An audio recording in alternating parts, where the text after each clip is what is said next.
करते सारे ब्राह्मण बल्लभगढ़ की शान कहकर, करते हैं तुम्हें वंदन। मधुबन के सभी श्रृंगार जाने लगे जिस द्वार, वहाँ तुम चले गए। हमें जाना है उस देश, तजे साकारी वेश, जहाँ तुम चले गए, जहाँ तुम चले गए। करना है जहाँ परिवेश, बड़ा प्यारा है वो देश, जहाँ तुम चले गए, जहाँ तुम चले गए, जहाँ तुम चले गए।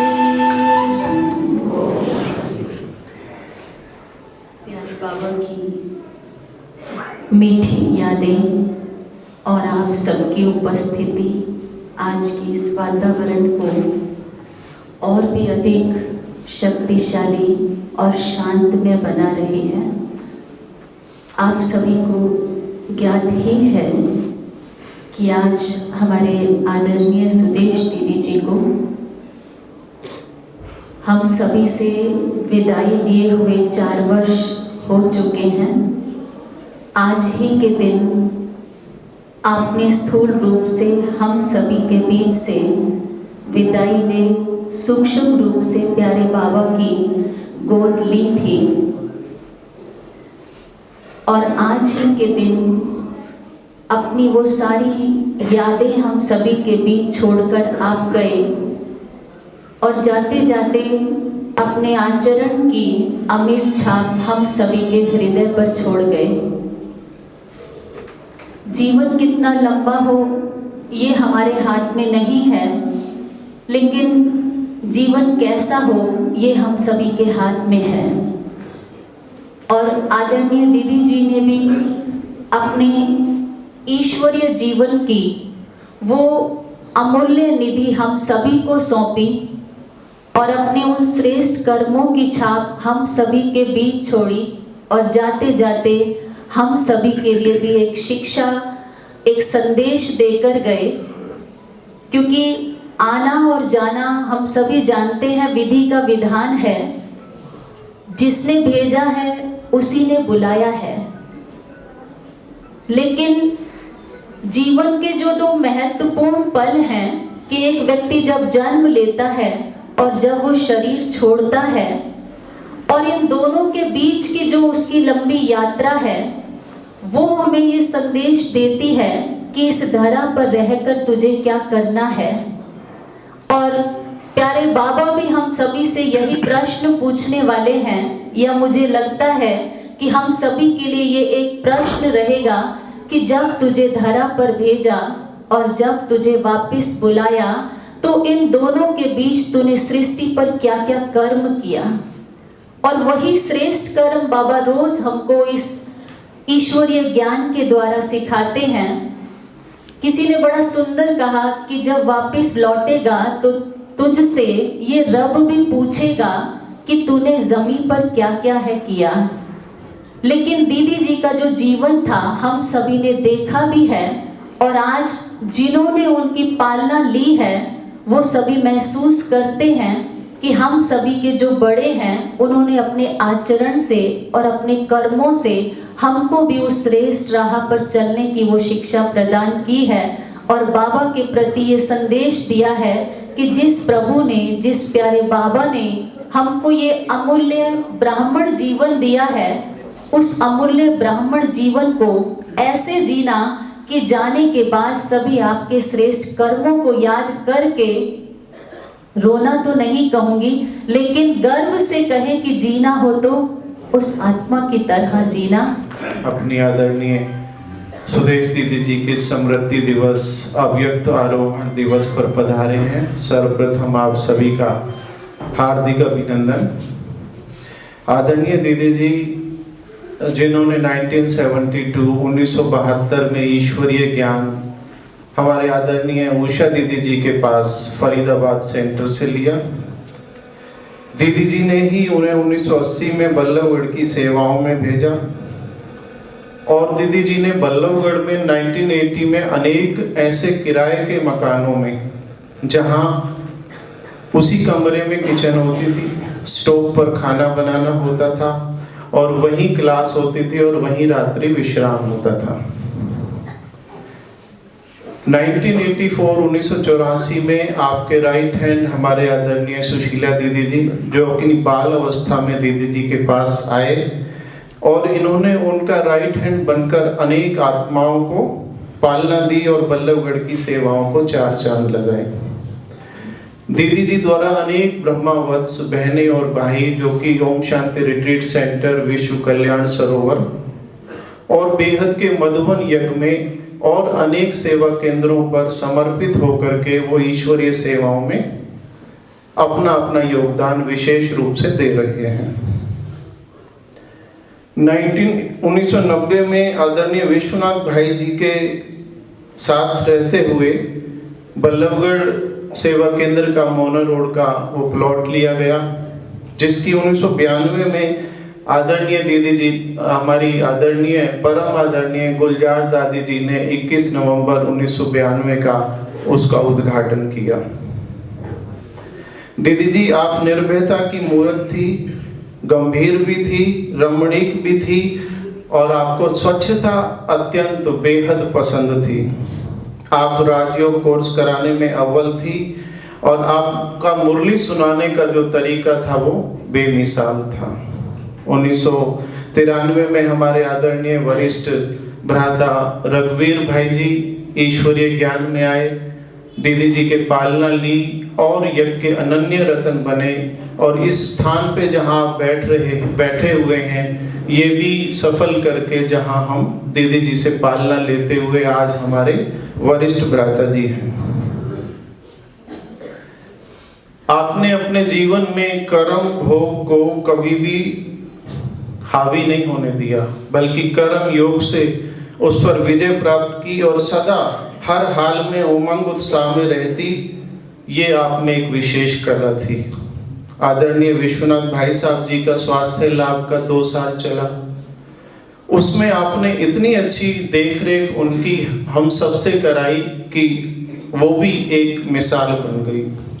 आप में सत्यता और पवित्रता बेहद का था। आप मर्यादाओं में रहना और सभी को चलाना बखूबी जानते थे। आदरणीय सुदेश दीदी जी की पालना स्वरूप मैं आत्मा भी आपके समक्ष हूँ। आज हम जो कुछ भी हैं उसमें एक अहम रोल आदरणीय दीदी जी का है और मुझ आत्मा में भी संपूर्ण फेथ दीदी ने रखा और आज हम यज्ञ की सेवा के अंदर आपके सामने हैं।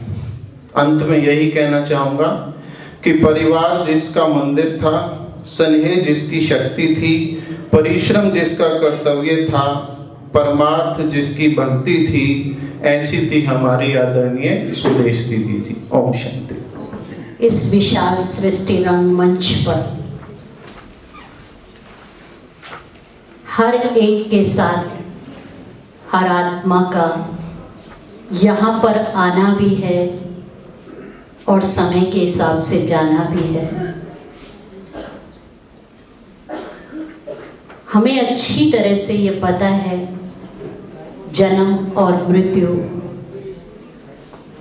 इस सत्य की परिभाषा को हमने अच्छी तरह से हर एक ने समझा है। उसके साथ ही साथ आज हम सभी विशेष रूप से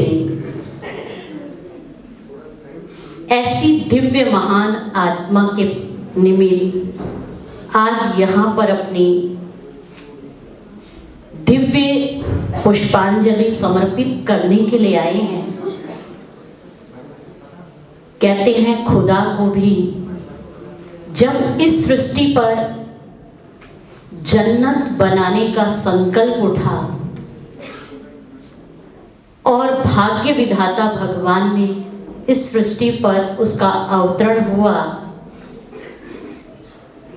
तो सृष्टि परिवर्तन के लिए, सृष्टि को जन्नत बनाने के लिए उन्होंने भी चुन चुन करके फरिश्तों को ढूंढा। उसमें विशेष उन फरिश्तों में महान फरिश्ता हमारी आदरणीय दीदी जी थी, जिनके जीवन में सदा ही उमंग और उत्साह का झरना बहता था। उदार दिल थी, विशाल दिल वाली थी। धन्य है वो माता पिता, माँ का नाम भी लाल देवी, लाल ही था, जिन्होंने ऐसे लाल को जन्म दिया। पिता का नाम रोशन लाल, जिन्होंने एक ऐसी सुंदर कन्या को जन्म देके, जिन्होंने अपने परिवार का नाम रोशन किया। भाइयों की पालना, बहनों की पालना, विशेष हमारे पुरुषोत्तम भाई, नवीन भाई, सुनील भाई, हमारी कमलेश बहन जी, साधना बहन, पूरा भरपूर परिवार, उन्होंने अपने आदर्शमय जीवन के द्वारा परिवार को भी ईश्वरीय मार्ग पर चलना सिखाया और आज माता पिता का नाम रोशन किया। उनका इतना आदर्श ऊंचा जीवन था, जिस जीवन को देखते हुए आज उनके ही परिवार में से, बाहर से नहीं, लौकिक परिवार में से उनकी बहन की बेटी संगीता बहन, उनके भाई साहब पुरुषोत्तम भाई, उनकी बेटी रुचिका बहन और मौसी की बेटी सुमन बहन, उनके उस श्रेष्ठ जीवन को देखकर उन्होंने भी परमात्मा पर अपने जीवन को समर्पण निछावर किया। आदर्श की वो मूर्त थे। जीवन के पलों पर चलते चलते जो त्याग की मूर्त, तपस्या की मूर्त, फरीदाबाद की धरनी में जिन्होंने आदि रत्न हमारी उषा दीदी, जिनकी पालना में पलते हुए इस ईश्वरीय ज्ञान को प्राप्त किया और उनके साथ कदम से कदम रखते हुए, उनकी हर आज्ञा का पालन करते हुए जहाँ बिठाए, जहाँ सेवा कराए, उन्होंने उस आज्ञा को प्रैक्टिकल हमने उनके जीवन के द्वारा देखा। फरीदाबाद की धरनी से तैयार वो महान रतन बल्लभगढ़ की धरनी पर आया, जैसे कि बात भाई साहब बता रहे थे, ज्योति भाई। और बल्लभगढ़ की धरनी को, जो बल्लभगढ़ के लिए बाबा ने भी कहा, गोपी बल्लभ की, गोपियों की वो श्रेष्ठ भूमि है। वहां पर ऐसे गोपनीय राज सुना करके उन गोपियों को तैयार किया। गांव गांव जाकर के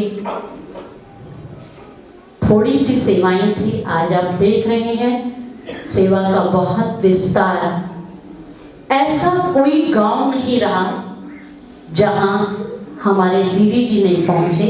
उन्होंने गांव गांव में जाकर परमात्मा अलग का संदेश दिया और उसके साथ ही साथ उन्होंने ऐसी विशेष अपनी हमजिन्स निकाली, राइट हैंड भुजाई निकाली कि आज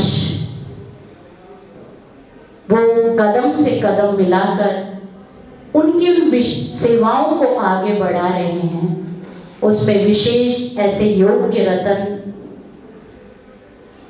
जो आज मधुबन के अंदर, सोनीपत के अंदर, वासी के अंदर अपनी सेवाएं दे रहे हैं और बाबा के यहाँ पर भी ऐसे महारथी भाइयों को उन्होंने तैयार किया।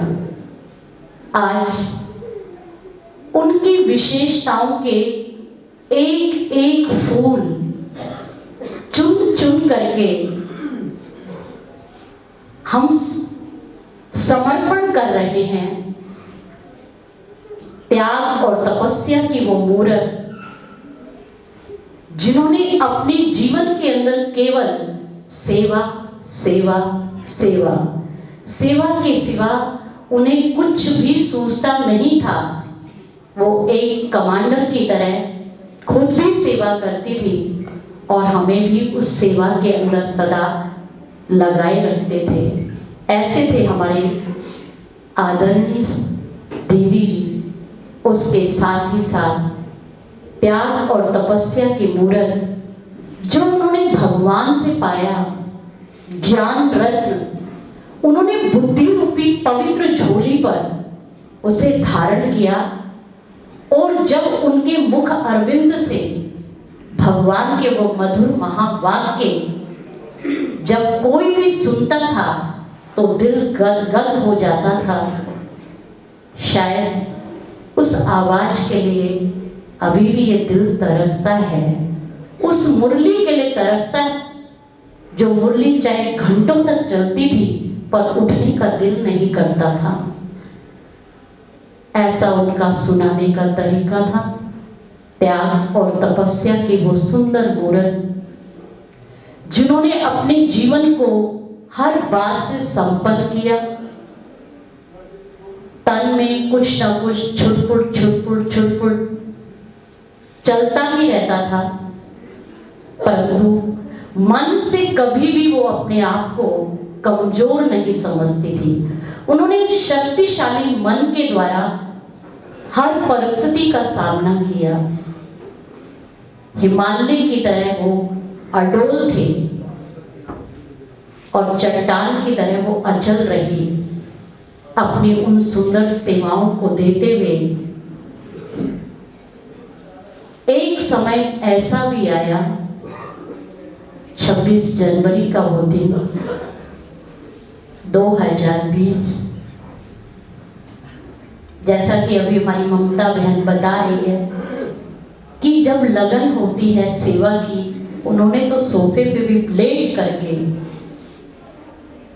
हर ब्राह्मण बच्चे को वो दुलार और वो प्यार दिया, वो ज्ञान की लोरी, वो ज्ञान की मुरली सुनाई।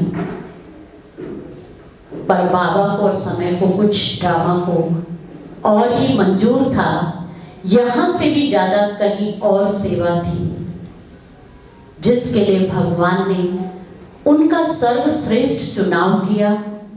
और वो त्याग और तपस्या की मूर्त, ऐसी सुंदर ऊंची उड़ान उन्होंने भरी और उस उड़ान को भरते भरते वो बाप दादा की गोद में बैठ गए कि जहां भी अब सेवा के लिए भेजना है वो आपकी मर्जी है। उनका चरित्र, उनका जीवन सदा ही ऊंचा और सदा ही ऊंचा था और ऊंचा ही रहेगा। जिस स्वरूप से वो हमारे साथ सदा रही हैं, उसी स्वरूप से वो आज भी हमारे साथ है और अंत तक उसी स्वरूप से वो हमारे साथ रहेंगी। ऐसी महान आदर्श त्याग मूर्त श्रेष्ठ आदरणीय दीदी के चौथे पुण्य स्मृति दिवस पर आज हम सब शिव शक्ति अपनी शुभ भावना और शुभकामना को लेते हुए अपने श्रद्धा के भाव के श्रद्धा सुमन और सत सत नमन बंदन अपने दीदी जी को करते हैं। सदा ही उनके बताए हुए आदर्श पर हम खरे उतरेंगे। जैसे वो थे उनके कदम पर कदम चलते हुए हम सदा ही बाप दादा का नाम रोशन करते रहेंगे। आज हम सभी आदरणीय सुदेश दीदी जी की श्रद्धांजलि सभा कहें, क्योंकि जहां हम कहते हैं कि हम अपनी श्रद्धा सुमन देने के लिए एकत्रित हुए हैं, तो श्रद्धा का अर्थ ही है हमारे मन के भाव। और दीदी जी से तो सभी यहाँ वाकिफ हैं ही, क्योंकि ये वो भाग्यशाली रतन हम सबके बीच में से गए हैं जिनके गुणों के बारे में वर्णन करना अपने आप में ही अतुलनीय है। ऐसी आत्मा जिसकी वाणी में वो ओजस है, वाक कला पर इतना अधिकार है, ज्ञान सुनाने का उनका वो तरीका, या यूं कहीं हर कला में वो प्रवीण है। किसी को ज्ञान सुनाए तो ऐसा दिल से सुनाते कि तीर एकदम दिल पर लग जाए। बाबा कहते आप समान बनाने की कला उसके अंदर ही हो सकती है जिसका हृदय साफ हो, जिसके दिल में बाबा समाया हुआ हो।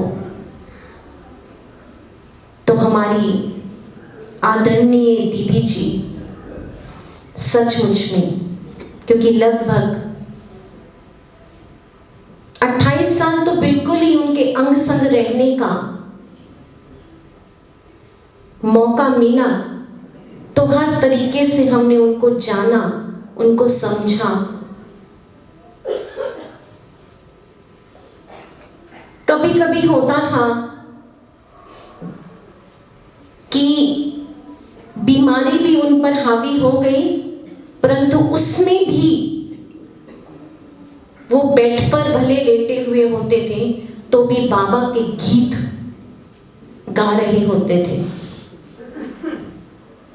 अकेले कमरे में हैं, क्योंकि हम सब बहनें तो सेवा में बिजी होते थे, और जैसे ही कमरे में अंदर आते थे तो देखते थे कि दीदी अकेले ही बाबा के साथ गुनगुना रहे हैं, वो गीत गा रहे हैं। समय को भी वो व्यर्थ नहीं करते थे। कभी हम हंसने लगते थे कि दीदी आप ये क्या गा रहे हो,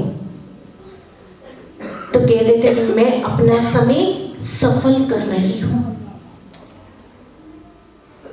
भले ही शरीर से मैं सेवा नहीं कर पा रही, परंतु मन से वो बाबा के साथ ही मगन हो जाते थे। और सत्यता तो उनके जीवन के अंदर इतना देखा, इतनी निडरता देखी कि कभी किसी को कोई बात कहने में वो डरते नहीं थे। जहां बात सत्य है, कई बार हम लोग सोचते हैं कि वो बड़े हैं तो हम उनके आगे कैसे कहें, चुप रहने में ही भलाई है, चुप रहिए बस, ठीक है। परंतु दीदी कभी ऐसा नहीं सोचते थे। चाहे उनसे बड़े भी होंगे ना, लेकिन सत्य बात बतानी है तो सदैव सत्य बात वो जरूर बताते थे। चाहे छोटे हैं, चाहे समान हैं, अगर किसी आत्मा में कोई कमी कमजोरी है तो उसको उसकी कमी को बताना वो अपना फर्ज समझते थे कि इसके कल्याण के लिए मुझे इसकी कमी को बताना ही है। बताएंगे नहीं तो ये आगे कैसे बढ़ेंगे। सबको समान रीति से देखना, ये दीदी की विशेषता थी। या यूं कहें आज बल्लभगढ़ के इतिहास में, बल्लभगढ़ की हिस्ट्री आज इतना बल्लभगढ़ सेवा को प्राप्त कर रहा है, तो उसमें मुख्य योगदान कहें, हमारी नींव कहें, वो हमारी आदरणीय दीदी जी रही हैं, जिनके आधार से आज ये बल्लभगढ़ खड़ा है। आज हम सब हैं, हमारा जीवन है, तो वो हमारी आदरणीय दीदी के साथ ही है। ऐसी विशेष आत्मा हम सब के बीच में से गए हैं, तो सचमुच में हमने वो अमूल्य रतन खो दिया है। आज भी हम उनकी तस्वीर को देखते हैं तो एकदम से मन से निकलता है, रो पड़ती हैं आंखें जब देखते हैं तस्वीर आपकी। रो पड़ती हैं आंखें जब देखते हैं तस्वीर आपकी कि जिंदगी इतनी अच्छी जी गई कि मौत भी शर्मा गई। जिंदगी जी छोटी, जिंदगी जी छोटी, मगर इतनी अच्छी जी गए कि सुगंध फैलाकर अमिट स्मृति सबके दिलों में छोड़ गए। तो वैसे आदरणीय हमारी मीठी दीदी जी को हम सब की तरफ से मन के श्रद्धा सुमन अर्पित हैं। सर्वप्रथम मैं सुरेश जी के चरणों में नमन करता हूँ, उन्हें अपनी श्रद्धांजलि अर्पित करता हूँ। देखिए, यहाँ उपस्थित एक एक व्यक्ति उनके व्यक्तित्व से परिचित है। उन्होंने इस भवन के निर्माण में अपना पूरा जीवन लगा दिया। यहाँ इस भवन में उनकी आत्मा बसती है, तो हमेशा जहाँ भी होंगे उनका आशीर्वाद हम सब पर निश्चित रूप से बना रहेगा। और उनके बारे में आप सभी देखो जानते हैं, बहुत ज़्यादा यहाँ तो उन्होंने सेवा दी है। अब उनकी जगह सुशीला दीदी जी सब संभाल रही है, तो मैं तो पुनः अपनी तरफ से नम्र श्रद्धांजलि अर्पित करता हूँ। ओम शांति। और आपने तो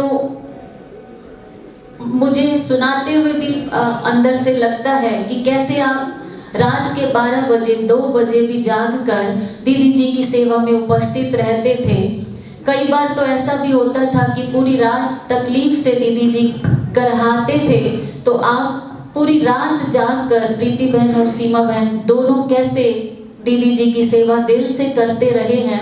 तो मुझे महसूस होता है कि वो पल शायद बुलाए नहीं भूलते होंगे, क्योंकि जैसे ब्रह्मा बाबा के साथ दादियों ने अमूल्य क्षण बिताए और आज भी महसूस करते हैं कि वो हमारे साथ हैं, तो आपको भी ऐसा ही एहसास हर पल होता होगा कि दीदी जी भी हर पल जैसे अभी भी हमारे साथ छत्र छाया बनकर हैं। तो आपसे अनुरोध है कि 2 मिनट आप भी अपने श्रद्धा सुमन हम सभी के बीच रखेंगे। सीमा दीदी की तबीयत काफ़ी खराब रही, लेकिन डिस्क की प्रॉब्लम थी, तो उससे कोई ऐसा नहीं होता है कि व्यक्ति चला जाए।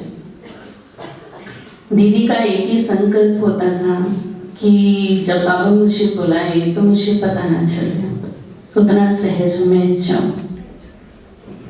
डिस्क की प्रॉब्लम के साथ साथ दीदी को लंग्स की भी प्रॉब्लम हुई, सांस की प्रॉब्लम हुई, जिसके कारण बीच बीच में दीदी का हॉस्पिटल जाना होता था। डिस्क के कारण नहीं, लेकिन सांस की प्रॉब्लम के कारण। लेकिन एक बार अभी दीदी के शरीर छोड़ने के कुछ दिन पहले की बात है कि हम जब स्मृति में रहते हैं बाबा की में, तो हमें सेवा का, बाबा का खूब ध्यान रहता है, अटेंशन रहता है। लेकिन एक दिन दीदी की काफ़ी तबीयत खराब हुई। खराब इतनी थी कि उनको भी नहीं पता मैं कहाँ हूँ। एक दिन के लिए हुई थी वो कि मैं कहाँ हूँ, बेड पे हूँ, रूम में हूँ, हॉस्पिटल में हूँ, कहाँ हूँ, उनको उस दिन याद नहीं था। लेकिन भले कुछ भी याद नहीं था, लेकिन बाबा और बाबा की सेवा उनको याद थी। वो शब्द क्या बोल रहे थे, लेकिन ऐसे हाथ का माइक बनाते थे और जैसे कि बहुत सारे उनके सामने बैठे हैं और उनको वो बाबा का संदेश या बाबा की मुरलियाँ सुना रहे हैं। ठीक है, लेटे लेटे मुरली भी सुनाते थे, लेकिन कितनी आत्माएं इसमें बैठी होंगी आज जो बाबा की बन करके उन्होंने लेटे लेटे कोर्स भी कराया।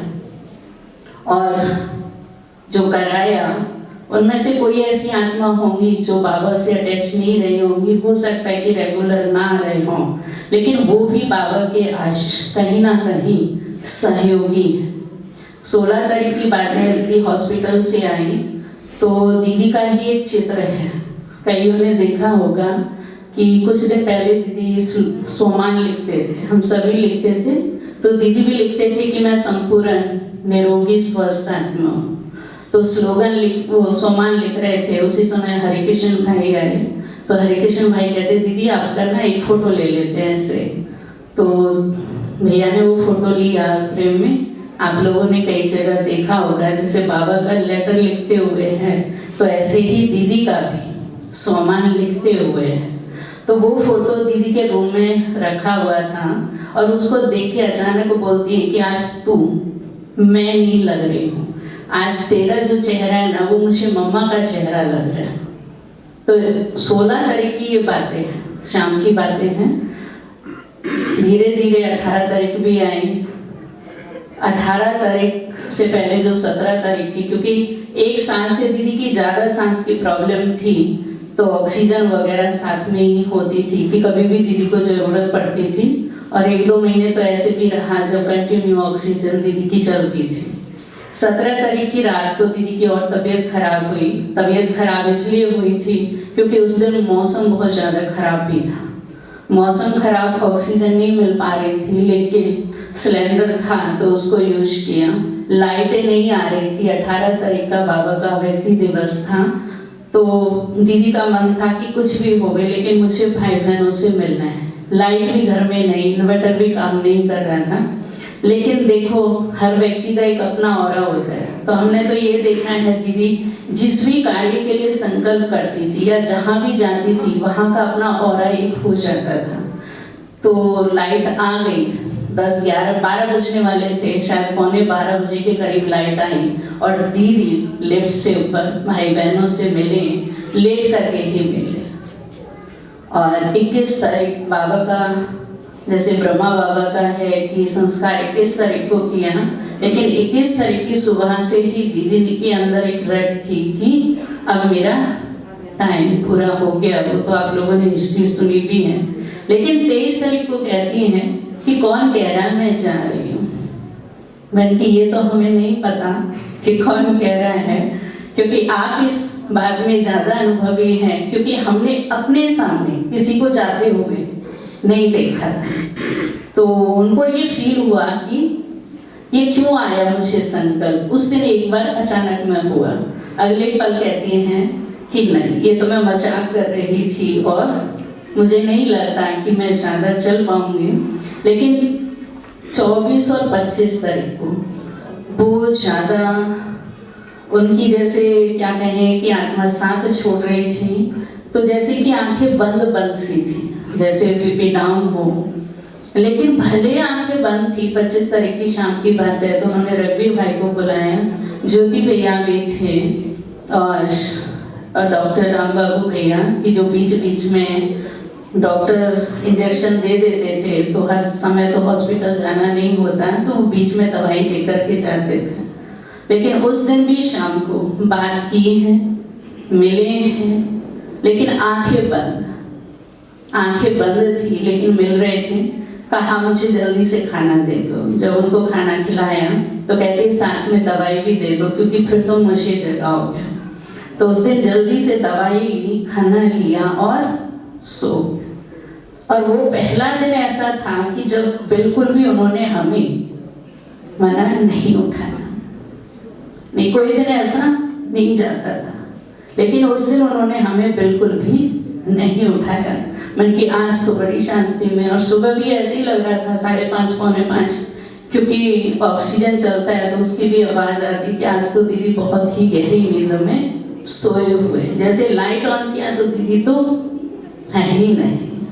उसी समय की बात है। फिर रघुवीर भाई, नवराज भाई, ज्योति भैया को फोन किया तो वो आत्मा चली गई।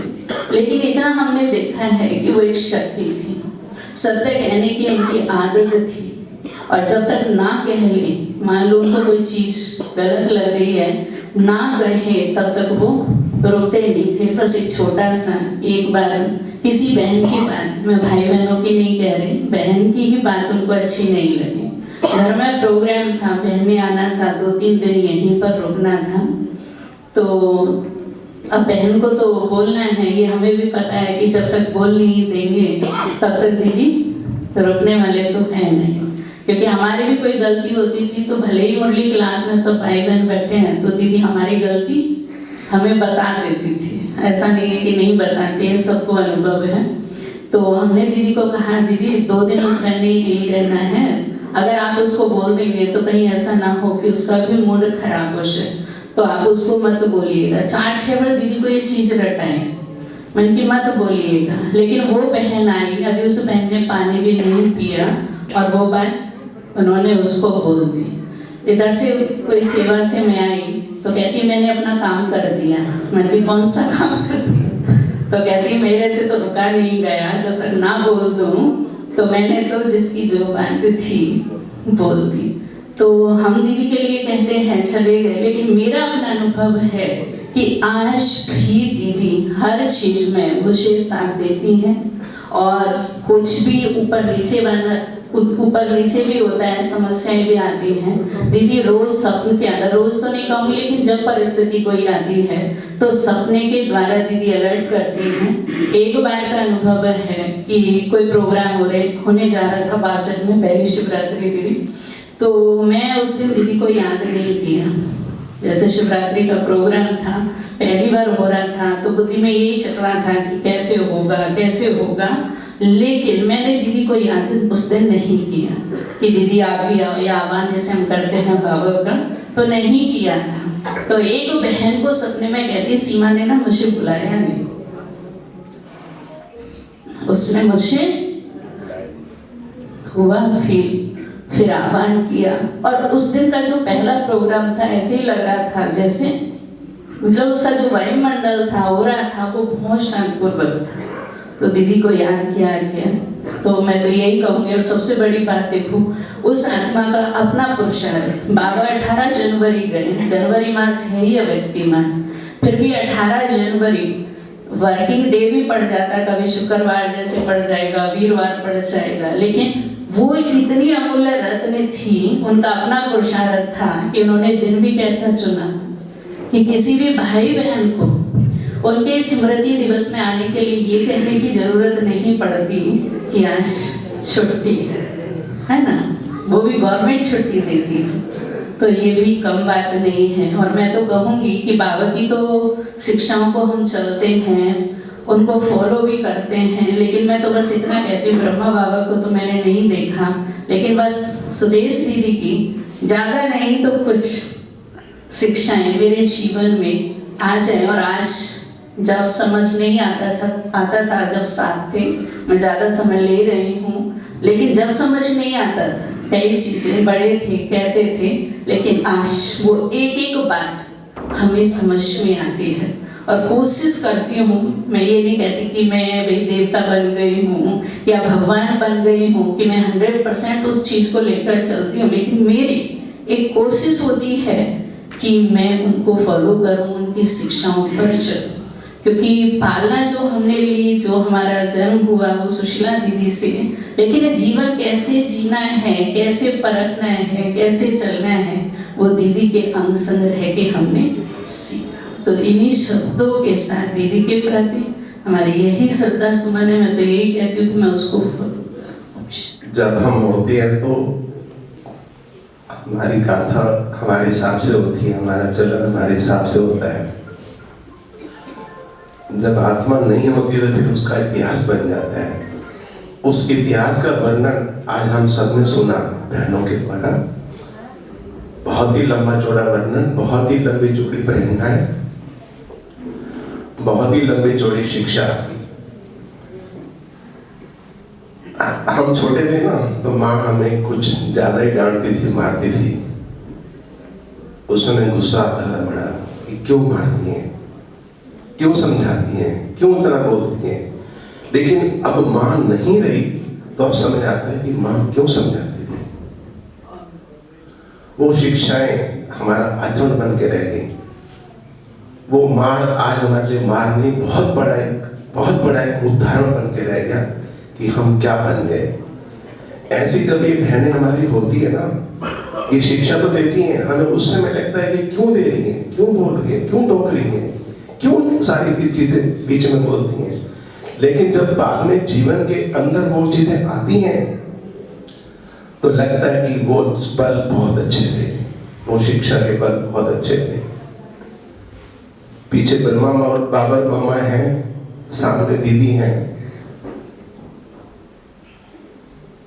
तो एक को चुन लेना, एक को मान लेना, एक को जान लेना, एक के अनुसार ही सारा कर लेना, ये बहुत बड़ी बात है। जीवन में उतार लेना एक को, उसी अनुसार अपने आप को देवताओं के बीच में ले आना, देवता स्वरूप बनने का पुरुषार्थ करना, ये सामने सैंपल है हमारे। जब कोई भी दुनिया में नई चीज पेश होती है तो उसे एक शो रैक में रखा जाता है, उसको मार्केट में उतारने से पहले उसके सैंपल बनाए जाते हैं। इसी प्रकार भगवान ने भी ना हम आत्माओं को ऐसे तराश के सैंपल के रूप में पीछे लक्ष्मी और नारायण खड़े कर दिए हैं, ताकि दुनिया में जो भी इनको देखे वो सोचे कि ऐसा कैसे बने और क्यों बने और किसने बनाया। तो वो सैंपल हमारी सुदेश मैम थी, जिनकी वो मूर्त आज सामने रखी है। आज उनके ही बोले हुए वचनों के द्वारा कितनी आत्माएं यहाँ बैठी होंगी, मेरे ख्याल बहुत सारी आत्माएं होंगी। कितने भाई बहन हैं जिन्होंने पालना ली दीदी से, एक बार हाथ उठाओ। कितनी बड़ी एक समझो कि बहुत बड़ी सभा है हमारी। तो ज्यादा ना बोलते हुए मैं यही कहूंगा कि हम भी ऐसे अपने कर्मानुसार लोगों को ऐसे ही आचरण में ले आए जो भगवान के बन के भगवान के अनुसार किए हुए कर्तव्य को करें और अपने जीवन को एक सैंपल बना के नई दुनिया के लिए पेश करें। ओम शांति। आज इस सभा में सभी दीदी जी को जानते थे और दीदियों ने जो उनका वर्णन किया बिल्कुल ठीक किया। सभी उनके अंश रहे, हम भी रहे। और हमें तो माँ बाप से भी इतनी भटकार नहीं मिली, इतनी समझ नहीं मिली जिस बहन ने हमें दी थी। हर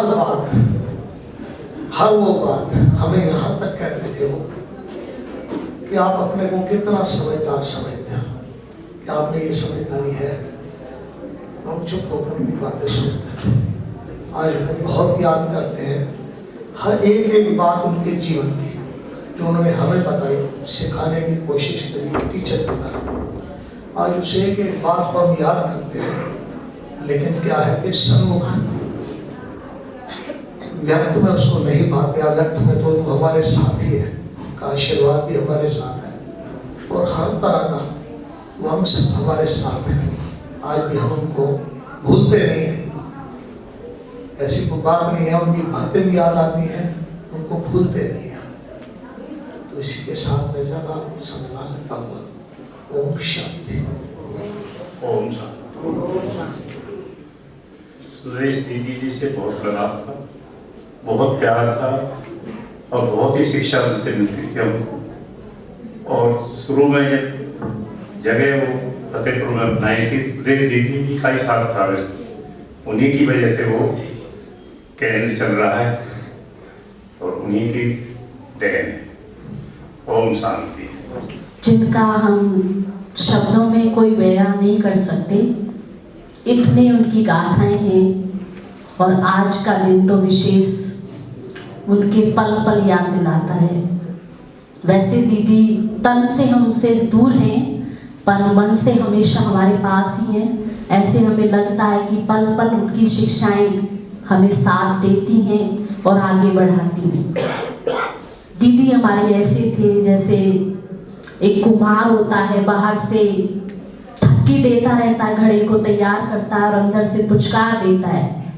तो दीदी इस तरीके से हम सब बहनों को, भाई बहनों को माना पालनाएं देती थी। बाहर से उनका रूप कठोर लगता था क्योंकि शिक्षाएं बहुत सत्य रूप से देती थी। कभी भी झूठ नहीं कहती थी और ना बोलने को वो कहती थी कि झूठ के साथ चलो। हमेशा वो सत्यवादी थी बड़ों को भी या बराबर वालों को भी या छोटों को भी वो सत्यता ही सिखाती थी और कहने में डरती नहीं थी। जो कहना है उन्हें स्पष्ट रूप में ही बोलना है, शिक्षाओं के साथ बोलना है। दीदी हमें हमेशा आगे बढ़ना सिखाती थी। ईमानदारी, यज्ञ के प्रति भी ईमानदारी से चलो, कैसे बाबा के घर को संभालना है, बैगरी रूप में भी पाई पाई सफल करना है, दीदी ये सिखाते थे। दीदी का तो आज हम सब पालनाओं का रूप देख रहे हैं। आज दीदी की पालना है, वो हमें चला रही है। और साथ में हमारे सुशीला दीदी, जो गुप्त रूप में दीदी के हमेशा पल पल साथ थी और वो अभी भी प्रत्यक्ष रूप में हम सबको पाल रही हैं। क्योंकि बड़े दीदी और भाई साहब जो हम बहनों को बहुत शिक्षाएं देते थे, कहते थे जो बहन बल्लभगढ़ में रह जाएगी वो कहीं मार नहीं खाएगी। भाई साहब और दीदी हमें ये कहते थे, क्योंकि जो बल्लभगढ़ में शिक्षाएं थी वो शायद और कहीं सेक्टरों पे ऐसे नहीं मिलती थी।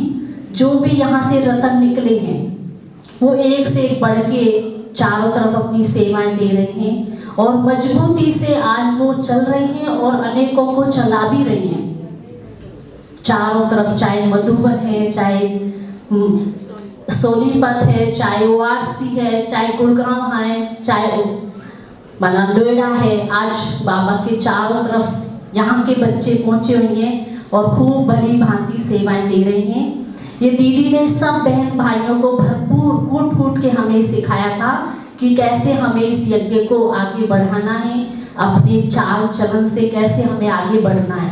हमेशा दीदी हमें ये सिखाते थे। और 18 जनवरी जो बाबा का अव्यक्ति दिवस है, तो उस दिन दीदी की तबीयत ठीक नहीं थी, लेकिन उस दिन दीदी ने सुबह से ही हम बहनों को बोला कि आज मुझसे कोई भी अगर मिलने आता है तो तुम रोकना मत, क्योंकि ये हमें सिखाते थे कि दीदी से ज़्यादा मिलना नहीं है, भीड़ नहीं करनी है, क्योंकि प्रॉब्लम बढ़ती है। लेकिन उस दिन दीदी ने खुद बोला 18 जनवरी को कि आज के दिन तुम बहनें किसी को मत रोकना, जिसका भी मन है मेरे से मिले।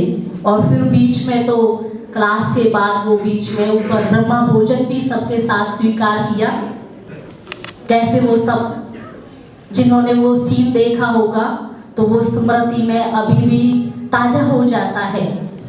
दीदी जी के बारे में जो मैंने अपने जीवन में अनुभव किया, उसमें सबसे बड़ी विशेषता उनका स्नेह, अति स्नेह।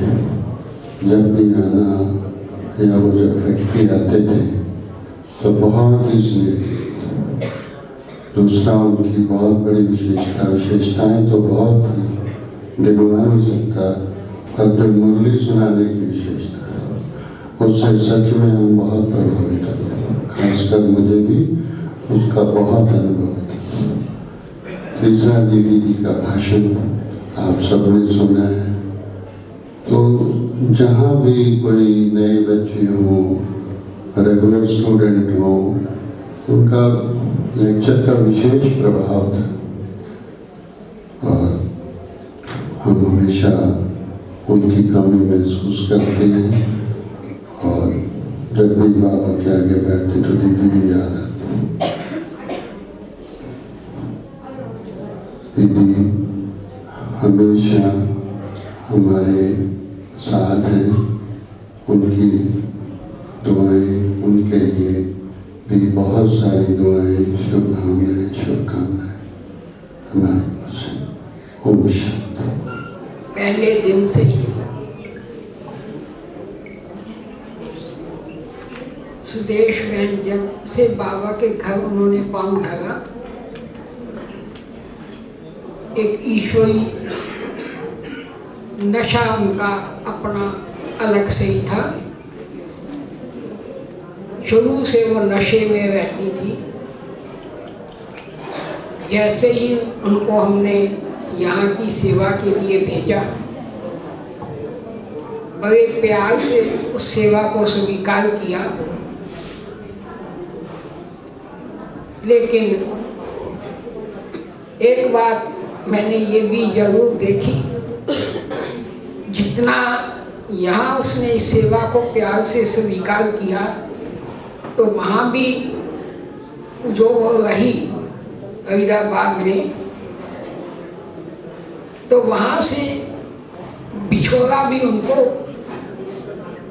क्या कहेंगे, वो वहाँ से निकल के यहाँ आना, वो भी एक उसको अजब सा लगता था। क्योंकि छोटी छोटे तो आयु में ये सब आई बहनें, श्रेष्ठ बहनें कोई बहुत बड़ी आयु नहीं थी, छोटी सी आयु में बाबा के घर में आई। तो जैसे बच्चों का हो जाता है आपस में भाई बहनों से, माँ बाप से प्यार, तो ऐसे ही अपना इतना पारिवारिक प्यार सबका इतना था, जो आती यहाँ सेवा के लिए कभी मना नहीं किया, लेकिन जब आती थी तो आके फिर यहाँ आने में थोड़ा उसका दिल ऐसे होता था। वो भी एक ईश्वरी प्यार ही था उसके अंदर देखा जाए। परंतु हमने देखा एक बार एक भरोसा उसके आधार से कि बाबा की सेवा करनी है और कराने वाला बाबा है, इस निश्चय के आधार से चाहे शुरू में हर सेवा स्थान पर ऐसी परिस्थितियां होती हैं जैसा ममता बहन ने बताया, तो वो तो धीरे धीरे चलते आज देखो फरीदाबाद भी क्या, वल्लभगढ़ भी क्या से क्या हो गया है देखा जाए। तो इसलिए जब अगर सब साधन मिल जाते हैं, तो मैं देखती हूँ शुरू में ही अगर सब साधन मिल जाते तो सेवा का इतना विकास नहीं होता। लेकिन जो साधना के आधार से सेवा यहाँ भी की जाती है, एक योग के आधार से जो सेवा की जाती है, तप के आधार से जो सेवा की जाती है, उस सेवा में सफलता भी मिलती है, उस सेवा में बल भी भरता है। और उसी सेवा से ही बाबा के, जो बाबा कहता है कि कहेंगे बच्चे ऐसे चाहिए जो वारिस बच्चे हों, वो वारिस बच्चे भी उस साधना की सेवा से ही निकले। इस प्रकार से सुदेश ने बहन ने भी बहुत यहाँ साधना की, बहुत तप किया, बाबा को इतना याद किया, जिसके आधार से आज ये सारा सब प्रत्यक्ष प्रमाण हम सबके सामने है। मैंने मतलब ये भी देखा कि उसके जीवन में जो भी था वो सोचती थी बाबा की सेवा में सफल, अपने प्रति नहीं था, बाबा के प्रति था। तो इसलिए बाबा ने भी उस आत्मा को ऐसा समय दिया कि जो इस तपस्या वर्ष के अंदर उसने सारे पुराने देह का कहो, दुनिया का कहो, सबका कहो त्याग कर एक बाबा की भविष्य की सेवा के लिए बाबा ने उसको अपना स्थान दिया से कहेंगे।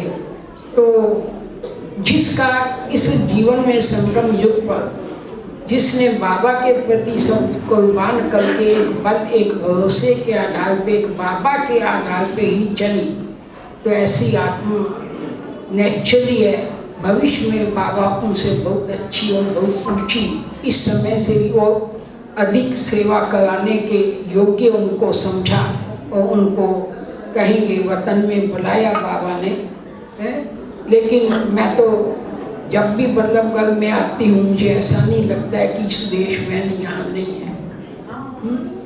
वाइब्रेशन से, वातावरण से या कहेंगे यहाँ आने से ऐसा मुझे तो महसूस होता है कि वो भी कहते हैं यहीं कहीं हमारे साथ है, भले आंखों से दिखाई नहीं देता है लेकिन यहीं कहीं है, हमारे साथ है, ऐसा मैं महसूस करती हूँ। तो ऐसी आत्मा जिसका सिवाय एक बाबा की और कोई नहीं मैंने देखा जीवन के अंदर, तो ऐसी आत्मा अवश्य ही सफलता मूर्त थी और अभी भी सफलता उसके क्या कहेंगे साथ साथ चल रही है और पहले से भी बहुत अधिक सफलता उनके साथ साथ है। तो ऐसी महान आत्मा जिसने प्रैक्टिकल जो सबूत दिया कैसे एक बाबा के सिवाय मेरा और कोई नहीं, तो ऐसी महान आत्मा को आज हम आप सभी शत शत नमन करते, स्नेह की भावनाओं के पुष्प अर्पित करते, कहेंगे अपने सपने भी शब्दों के माध्यम से भी स्नेह के पुष्प अर्पित किए, तो हम आप सब भी अर्पित कर रहे हैं, और जो बैठे हैं मन से आप सब भी कर रहे हैं। तो ऐसी स्नेही आत्मा को फिर से हम सभी उनको उनके किए हुए आचरण का अनुकरण करते हुए उनको शत शत फिर से नमन करते ओम शांति। जीवन ही आदर्श हो, जिसके जीवन के हर कर्म से आदर्श दिखाई दे, तो मैं समझता हूँ वो हमारे सामने आदरणीय दीदी जी एग्जाम्पल थे, जो एक नामी और इकोनॉमी दोनों को साथ लेकर के चलते थे। उनके जीवन से छलकता था, उनके हर कर्म एक शिक्षा के रूप में होते थे, और कभी भी कहीं भी पब्लिक प्रोग्राम हुआ करता था तो कभी ऐसा नहीं है कि वो किताबें पढ़ते हैं, दुनिया का ज्ञान सुनते हैं, लेकिन जो बाबा ने मुरलियों के द्वारा, अव्यक्त वाणियों के द्वारा जो उन्होंने अपने जीवन में धारण किया, वही उनकी स्पीच में होता था, कोई उसमें मिलावट नहीं होती थी। तो ऐसे ही मेरे को भी कहीं शिवरात्रि पर प्रोग्राम में बोलना था, तो मैं गुड़गांव में था उस समय, तो मैंने दीदी को कॉल किया, दीदी शिवरात्रि पर क्या ऐसा हम बोले कि सबको बाबा का मैसेज पहुंच जाए। तो दीदी ने मेरे को 8 मिनट पूरा समझाया कि ये आपको बोलना है। तो ऐसे थे हमारे आदरणीय दीदी। और क्या बोले दीदी के बारे में। एक मेरे साथ जो 18 जनवरी का एक वीडियो है, जिसमें दीदी एकदम उपराम हो गए थे, हर चीज़ से अनासक्त हो गए थे, तो वो मैं आपको सुनाना चाहूँगा। 55 सेकंड का वो वीडियो है। पर मैंने कभी आज तक तेरा दोस्ती का संबंध नहीं निभाया। हर संबंध का अपना अनुभव है, पर आज मैं तेरे से ये चाहती हूँ कि तू भी मेरा दोस्त बन और ये प्रकृति भी मेरा दोस्त बन जाए। प्रकृति समझते हो ना, शरीर, ये प्रकृति भी मेरा दोस्त बन जाए। अगर इस बार ऐसा करे तो कैसे लगेगा? बाबा मुस्कुराए। मैं हॉस्पिटल पहुंच गई, शायद मेरी हालत बहुत ज्यादा खराब थी, इसलिए उन्होंने पहुंचाया होगा। तो मैं बीच में याद दिलाती थी कि हे प्रकृति, तू अब मेरी दोस्त है। आज तक मैंने तेरे को दुश्मन माना है। लौट के आजा मेरे